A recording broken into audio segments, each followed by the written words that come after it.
Alright, 3, 2, 1, no interruptions at all whatsoever. I'm done. Dad, no. Phone, no. Nothing. Okay, here we go.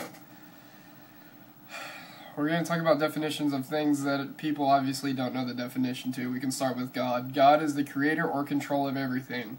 That's all it is. Religion ties into details and specifics that can be falsified. However, the actual idea of a God will always be a possibility, at least until we have a scientific breakthrough that proves or disproves this hypothesis. Okay. Faith means to assume, simply. I have faith that the ceiling's not going to crash down on me. I have faith that as soon as I walk in the door, I'm not going to get blasted in the face. I have faith that my gauges in my car are correct. I have faith that the camera's going to continue working until I'm done. I'm going to have faith that this will upload to YouTube. I have faith that the chair I'm sitting in isn't going to collapse. There's a lot of things that I have faith in because it simply means to assume. It's just another fancy word that people like to throw in there. Faith has no more validity than assume does. It's the same exact thing. That's all it is.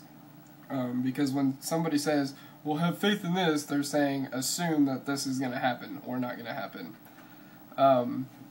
Rights. Rights are a cute idea that means privilege. That's all it is. Rights equals privileges. That's all it is, because they can be taken away.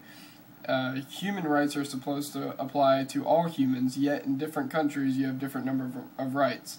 Also, the Trail of Tears, the Indians that were forced into Oklahoma, they had no rights. The Japanese Americans in 1942 had no rights as they were forced into camps, and the Jews, obviously in their internment camps, had absolutely zero rights. So, we don't have rights. They're not backed by anything. They're not governed by anything, not given by anybody. They just are privileges. Even your freedom of speech is taken away all the time. A simple right, or freedom of the press. You know, I think we should have a right to freedom of truthful press. How about that? Atheism is just the belief that on existing evidence, we don't believe there's a God. Okay, because there's nothing that suggests there is a God. We're not saying there's not a God, there never will be a God. However, based on what we know right now, we don't think that there is a God. That may change in the future, like I said earlier, but as of right now, that's all it is.